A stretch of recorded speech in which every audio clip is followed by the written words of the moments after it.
বিজ্ঞানী অ্যারিস্টটলের জীবনী। তোমরা সবাই মন দিয়ে শোনো আর লেখো, আর তোমরা লাইক অ্যান্ড সাবস্ক্রাইবটা দিয়ে দাও। আগে তোমাদেরকে আমি অ্যারিস্টটলের ছবি দেখাচ্ছি। দেখো অ্যারিস্টটলের ফটো।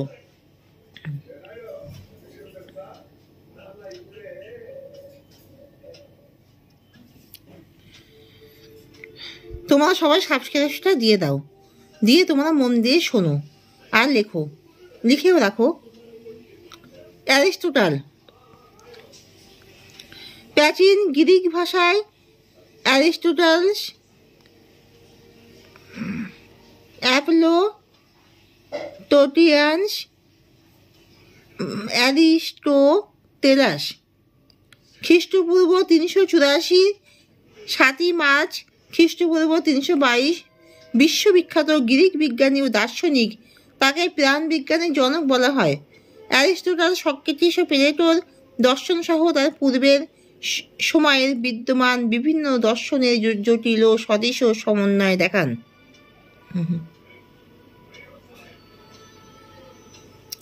অ্যারিস্টটলের জীবনী সম্পর্কে অল্পই জানা গেছে। তার শৈশবেই পিতা নিকোমেকাস মারা যাওয়ার পর অভিভাবক হিসাবে পোক্সেনাস তাকে লালন পালন করেন। 17 বা 18 বছর বয়সে তিনি এথেন্সে প্লেটোর একাডেমিতে যোগ দেন এবং 37 বছর বয়স পর্যন্ত সেখানে অবস্থান করেন। তার লেখনীতে পদার্থবিজ্ঞান, জীববিজ্ঞান, প্রাণীবিজ্ঞান, অধিবিদ্যা, যুক্তিবিদ্যা, নীতিশাস্ত্র, নন্দন তত্ত্ব, কবিতা, মঞ্চনাটক, সঙ্গীত, মনোবিজ্ঞান, ভাষাবিজ্ঞান, অর্থনীতি, রাজনীতি ও সরকার নিয়ে আলোচনা রয়েছে, যেগুলো নিয়ে পশ্চিমা দর্শনের প্রথম বুদ্ধিবৃত্তিক ব্যবস্থা গঠিত।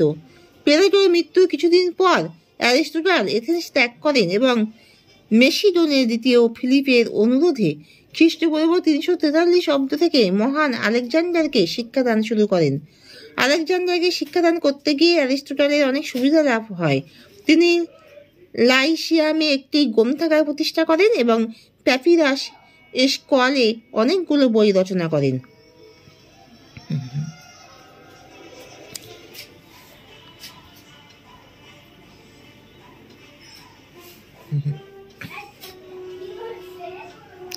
জন্ম অ্যারিস্টটল খ্রিস্টপূর্ব 384 সালে থারেস উপকূলবর্তী স্ট্যাগিরাস নামক এক গ্রিক উপনিবেশে জন্মগ্রহণ করেন। তার পিতা নিকোম্যাকাস ম্যাসিডোনিয়ার রাজা আমিনটাসের রাজসভায় গৃহ চিকিৎসক ছিলেন ও চিকিৎসার ব্যবসায়ী তাদের পারিবারিক জীবিকা উপার্জনের একমাত্র উপায় ছিল। তার পিতার প্রেরণায় তিনি ডাক্তার হবার চেষ্টা করেছিলেন। জীবনের শুরু থেকেই মেসিডোনিয়ার রাজসভার সাথে সম্পর্ক থাকা তার ভবিষ্যৎকে ব্যাপকভাবে প্রভাবিত করেছিল। জীবনী।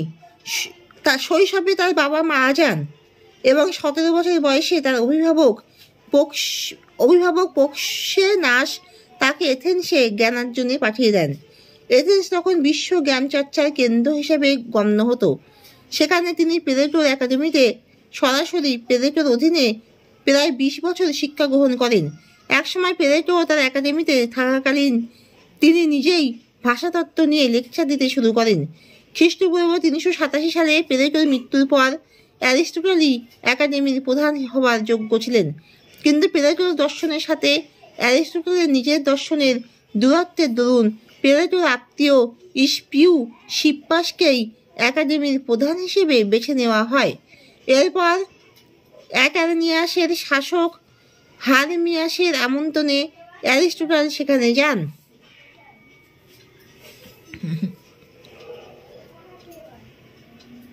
তিনি সেখানে 3 বছর থাকেন এবং রাজার ভগ্নী পিথিয়াসকে বিয়ে করেন। পরবর্তী জীবনে তিনি আর একজন নারী হারপিলিসকে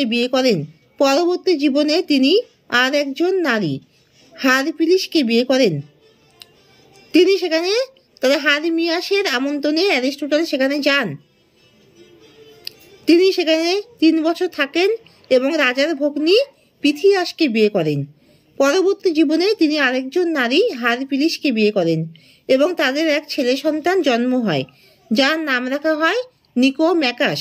3 বছর সেখানে থাকার পর অ্যাটার্নিয়াস পারস্য সম্রাট দখল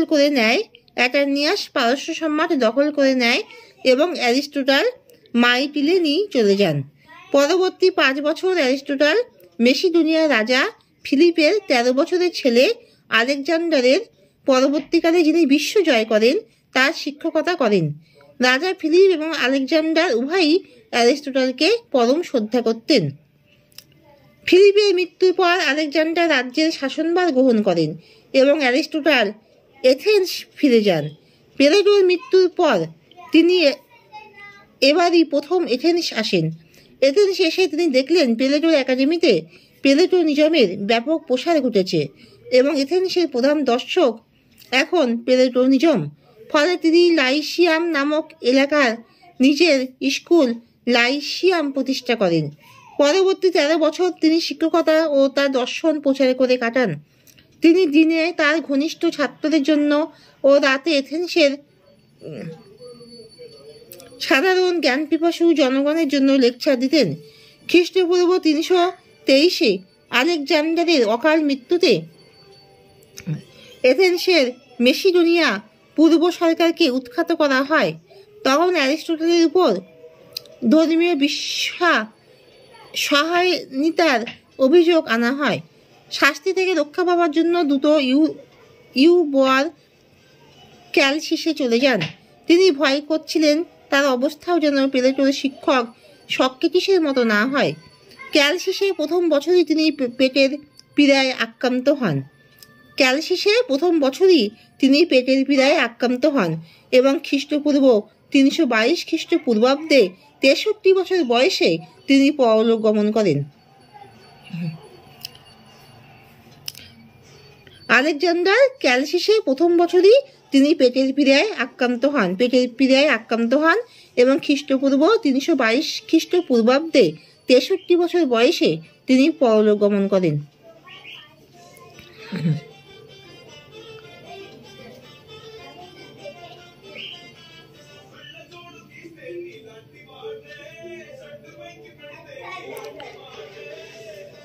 অ্যারিস্টটলকে দর্শনের জনক বলা হয়। খুব কমই যদি কখনো হয়, অ্যারিস্টটল নিজেই অধিবিদ্যায় থ্যালিসকে দর্শনের জনক বলে অভিহিত করেছিলেন। এই সম্মানের জন্য অন্যান্য প্রার্থীদের মধ্যে হেরাক্লিটাস এবং পিথাগোরাস অন্তর্ভুক্ত থাকতে পারে। পিথাগোরাসই প্রথম ফিলোসফিয়া শব্দটি ব্যবহার করেছিলেন, যার অর্থ জ্ঞানের প্রতি ভালোবাসা।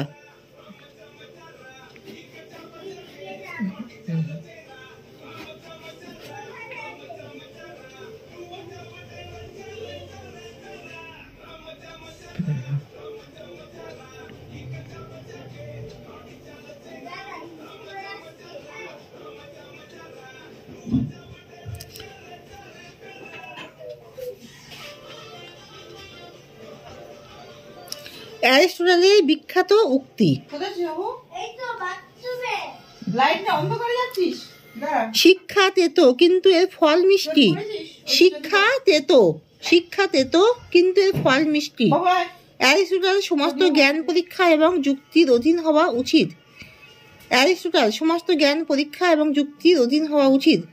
অ্যারিস্টটল মানুষ একটি রাজনৈতিক সত্তা। অ্যারিস্টটলের মতে মানুষ একটি রাজনৈতিক সত্তা। আমরা যা করি তা আমরা বারবার করি। তাকে আইন ও ন্যায় বিচার থেকে আলাদা করুন এবং সে সবচেয়ে খারাপ।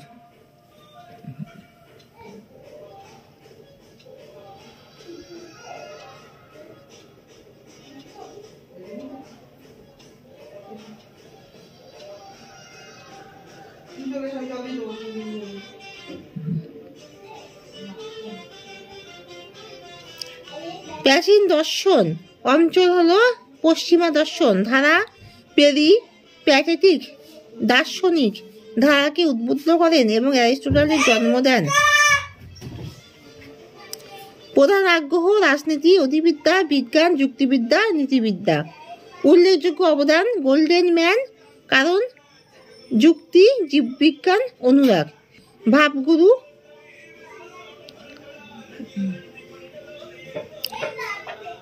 পারমেনাইডিস, সক্রেটিস, প্লেটো আর হেরাক্লিটাস। আর ভাব শিষ্য মহামতি Alexander, al Farabi, Ibn Sina, Ibn Rushd, Albertus, Magnus, Maimonides, Copernicus, Galileo, Ptolemy, Saint Thomas Aquinas.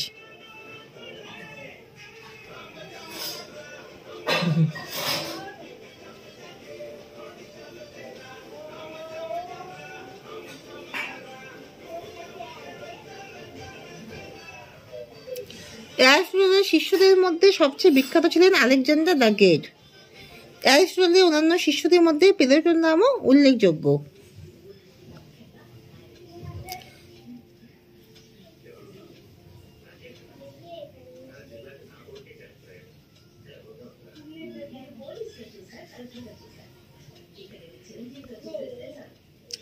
অ্যারিস্টটলের সবচেয়ে বিখ্যাত শিক্ষক ছিলেন প্লেটো। আনুমানিক 428, আনুমানিক 348 খ্রিস্টপূর্বাব্দ, যিনি নিজে সক্রেটিসের ছাত্র ছিলেন। অ্যারিস্টটল ছিলেন সর্বকালের সেরা দার্শনিকদের একজন এবং ইতিহাসের প্রথম প্রকৃত বিজ্ঞানী। তিনি দর্শন ও বিজ্ঞানের সকল ক্ষেত্রে অগ্রণী অবদান রেখেছিলেন। তিনি আনুষ্ঠানিক যুক্তিবিদ্যার ক্ষেত্র আবিষ্কার করেছিলেন এবং বিভিন্ন বৈজ্ঞানিক শাখা চিহ্নিত করেছিলেন এবং একে অপরের সাথে তাদের সম্পর্ক অন্বেষণ করেছিলেন।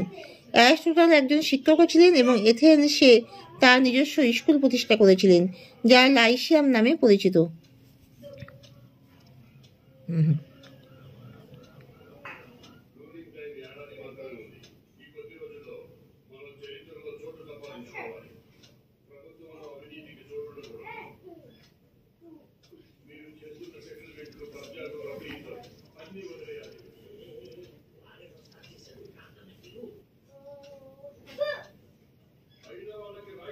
তিনশো 367 খ্রিস্টপূর্বাব্দে তার বাবার মৃত্যুর পর অ্যারিস্টটল এথেন্সে যান। সেখানে তিনি প্লেটো একাডেমিতে যোগ দেন। 348 খ্রিস্টাব্দে প্লেটোর মৃত্যুর পর তিনি একাডেমি ত্যাগ করেন এবং বর্তমান তুরস্কের উত্তর পশ্চিম উপকূলে ভ্রমণ করেন।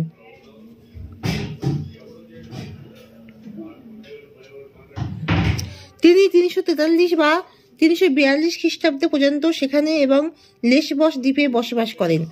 যখন ম্যাসিডোনিয়ার রাজা দ্বিতীয় ফিলিপ তাকে ফিলিপের কিশোর ছেলে আলেকজান্ডারের শিক্ষক হিসেবে নিযুক্ত করেন,